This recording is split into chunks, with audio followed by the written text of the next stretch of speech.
This is unboxing of a telescope related item. I think it's a diagonal, but let's open and see. Okay, I have removed the package. As you know, we are in the coronavirus lockdown, so I'm trying to be keeping safe everything.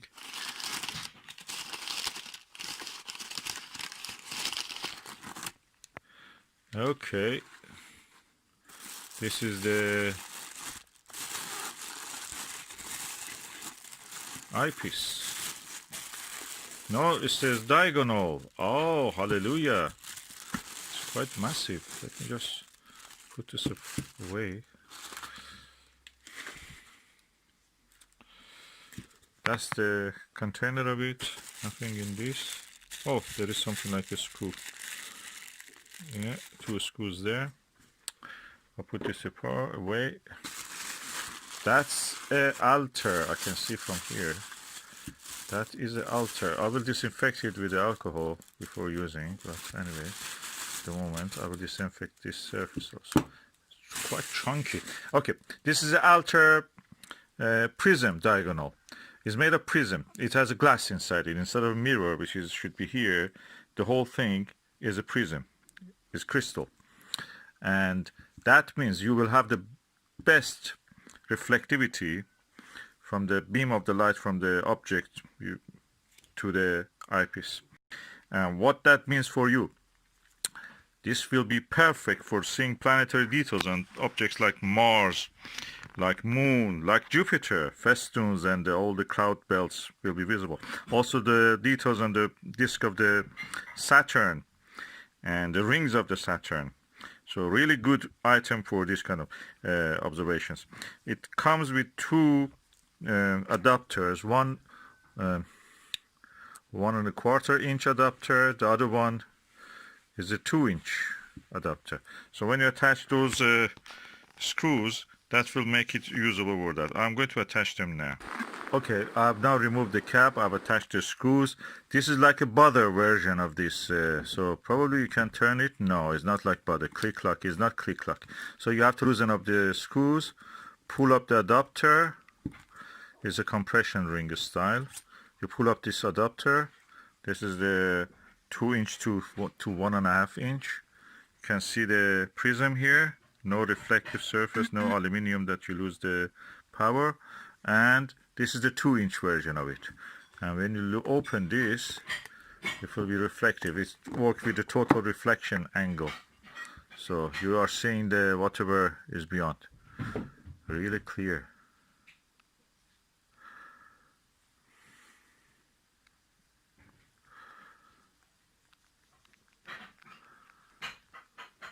Does it introduce any chromatic aberration?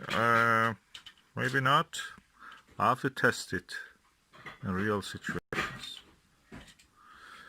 But so far so good, and really good value. The wholesale value, the retail value of this is around £200, 185, 125, depending on the stock of that the seller has. I bought it from eBay, so cheap, quite cheaper. £60, I think. And it's a good addition to my eyepiece and telescope range, so I can just have a good planetary view with planetary eyepieces that I'm using. So, Altair Astro, Altair Prism Diagonal. The screw of it will cost you £2 at least if you want to buy that. And the cap, definitely £1, £2, depending on the grid. And this adapter on its own, £5 probably. Okay, I have disinfected it with this cheap perfume that I have, contains alcohol, of course, as you know, eau de cologne. Now I'm going to measure the weight of it. 645. If you have a balancing issue with your telescope, probably it's not for you, but if you don't have, that's good. I mean, is that you cannot use it obviously in the Newtonian. Newtonians don't need this. You need this for Schmidt-Cassegrains, and you need this for refractors. So that's what it will be used for. 647 grams. Altair diagonal prism for perfect for planetary details viewing, and on the moon, of course. Loaded on the Skywatcher Evo Star 72, as you can see here. It has a fine focusing focuser. And I'm going now to put an eyepiece into this and just look. I've used the 1¼ inch eyepiece holder first. Okay, I'm using the Celestron 30mm Ultima series fully multi-coated eyepiece. It's a basic eyepiece, very old, but it has a good image, a general big image. Let's look through the eyepiece. I must say this is the brightest image I've seen through any diagonal eyepiece. It's like using orthoscopic eyepiece compared to a Plusol or any other eyepiece. Orthoscopic, if you know, they are the best eyepieces for clarity and sharpness and the brightness of the image. Okay, I'm trying to focus the camera on this bud of the tree, leaf bud. And of course outside is very cloudy, there is not much brightness. The image quality, I was shocked when I looked through this diagonal and eyepiece. It's such a bright image, so much detail visible.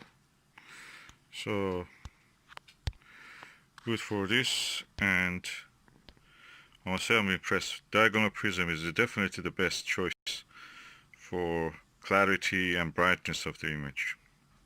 I will test it on the first occasion on the stars also.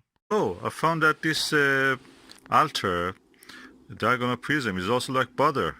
It's click lock. You turn it over like this, it's loose. You tighten it up like that, it doesn't come up. So perfect. Oh, I bought it really cheap. That click lock diagonal, mirror diagonal of the butter was costing me £175. And I bought this £60 with everything.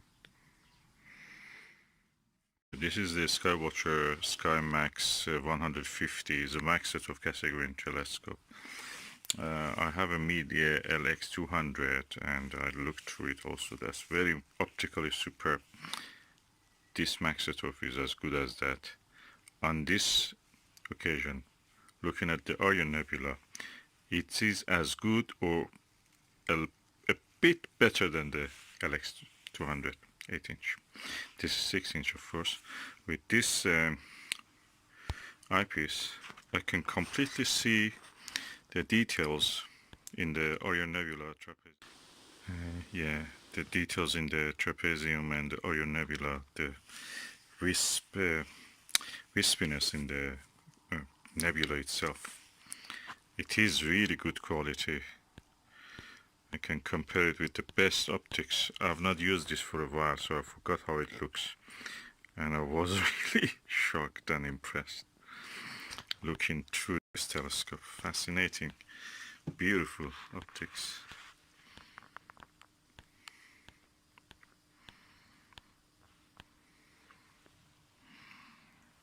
And this outside is not even completely dark yet, so. And not many objects are yet visible. I can make sure this is not very dark sky yet. And as you can see, we have light pollution. We are during the lockdown, COVID-19, coronavirus. So, impressive. The stars look pinpoint, and I can see the dark lanes and the wispiness and the feathery structures in the nebula itself, which I only saw with the LX200 in some occasions. I remember now why it is looking so crisp and sharp and bright, the image of the Orion Nebula, and it can show all the stars of the trapezium. The reason is not the eyepiece or the telescope just itself. Today I received my Altair diagonal prism. It gives crisp, sharp views of the anything that you are looking details, usually best with the planetary telescopes like Maxitos or refractors. So, and first the Schmidt-Cassegrain. This is superb. I tried it in the daylight, and I'm telling you now, it's night nighttime. That's the reason. I don't remember seeing this so crisp. This is because of his Altair diagonal prism.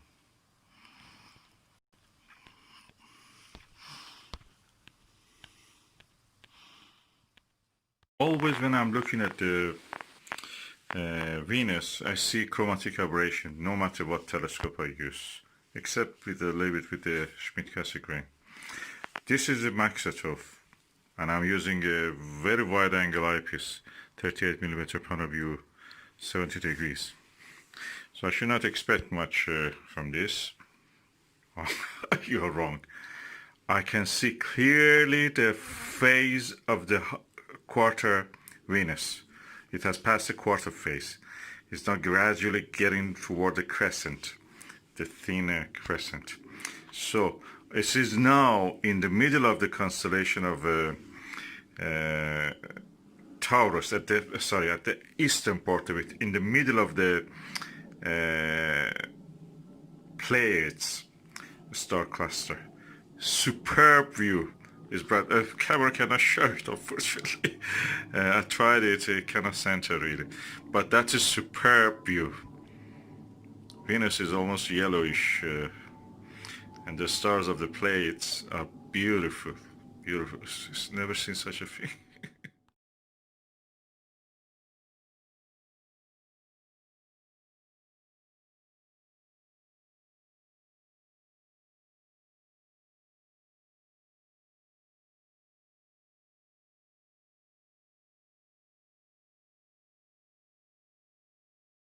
I think partly this is because of the Altair star diagonal prism. This is prism, it's not a mirror. Superb quality, image quality, superb. It's £200 usually. You can buy it sometimes at a little bit lower. I got it from eBay for £60. Really good quality. What I see with this with its Altair diagonal prism and this Maxetov Skywatcher Maxetov 156-inch telescope and this 17mm fully multi-coated eyepiece Skywatcher again, is the image of the Venus reminds me of the images that the Pioneer Venus and Magellan spacecraft sent from the orbit of the or when they were bypassing the planet Venus. That's superb quality. You see the intensity near the edge and near the terminator. You see some darkening, and that's his cloud tops. And oh, it's amazing. The permanent storms in the cloud tops. Atmosphere of the Venus. So I've now changed it to a 6-inch refractor, 1200 millimeter focal length. It's a Skywatcher. And I can turn the eyepiece, of course. You can see it's a long one, so I can just sit here and observe anything that I want. I'm using the bathroom for the window, the bathroom. We cannot go out. It's a COVID-19 disease caused by the coronavirus. We're under lockdown, but that is nice. We can just use this to look at the stars, and that's the planet Venus. Among the stars of the Pleiades, a star cluster in the constellation Taurus.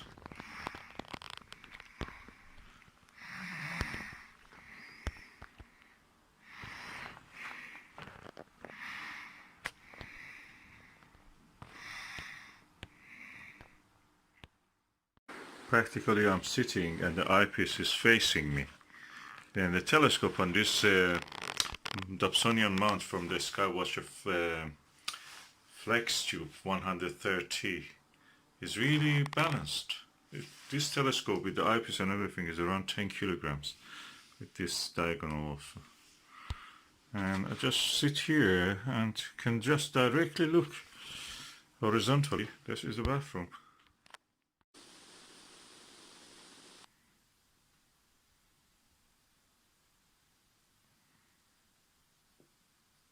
The contrast and the beauty of this refractor. I've not seen anything. It looks like the old paintings of the moon landscape, 19th century ones, engravings. You can see why they draw them like that. These refractors are so contrasty. The image quality is superb.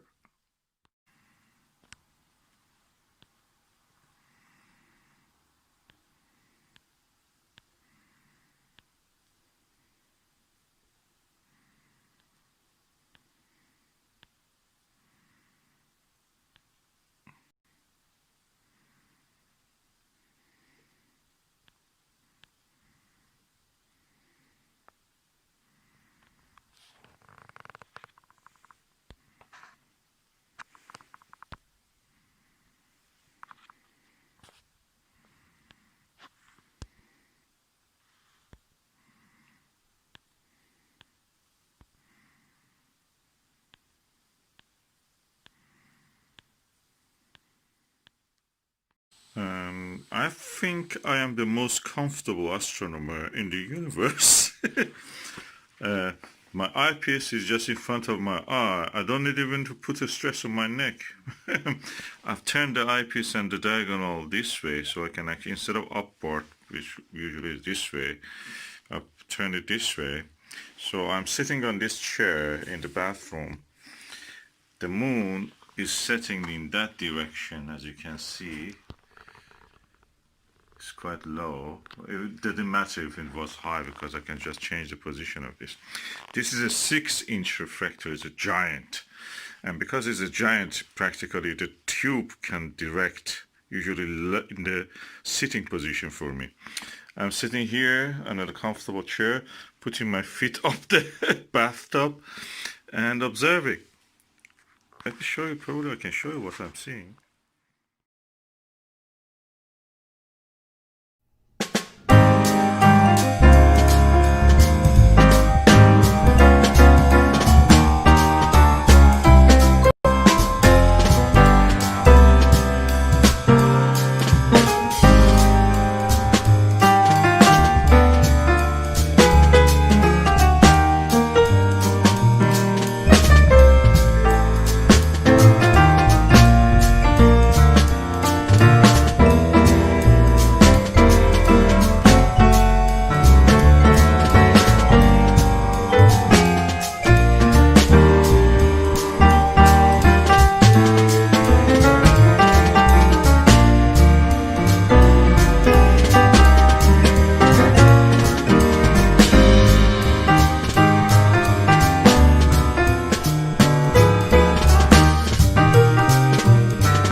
Although it is daylight, I have changed the setting of the video so it looks darker than what it actually is.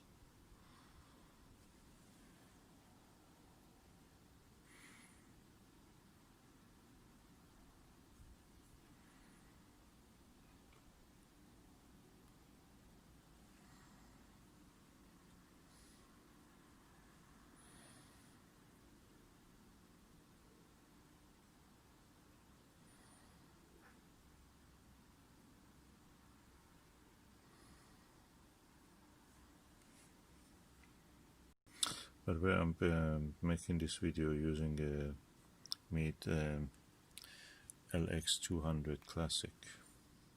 It has a superior optic to anything that I have seen. And it has the slow motion controls unlike the LX9T.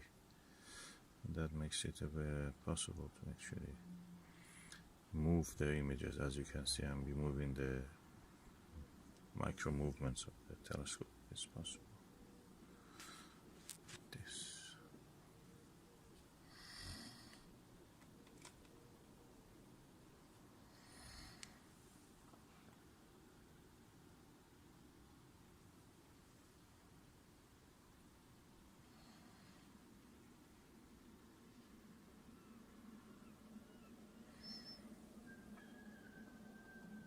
Yeah, the cuckoo is singing.